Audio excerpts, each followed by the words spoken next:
માણસની આખી જિંદગી દાતેરી પણ માણસ ન બન્યો.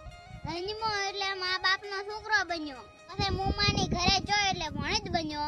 પાછા ઘરે આયા એટલે હતા ઈ મોટા છાને ભણવા મેચ્યા એટલે નેહાળીઓ બન્યા. ભણી ગણીને નોકરી લીધી એટલે કોઈ વકીલ બન્યા, કોઈ પોલીસ બન્યા, કોઈ સાહેબ બન્યા, કોઈ ખેડૂત બન્યા, પણ મોણો તો ના બન્યા. આ બાજુ હાપ ને આ બાજુ કોટો. હારે ઠકાણે હગાઈ છે એટલે રમાઈ બન્યા. 12 મહિના હગાઈ રી, બે હગા ભેળા છા, વિવાહ કરશો પા કે પુલાયા મહારાજ ને ગઢાયા મુરત એટલે લાડો બન્યા.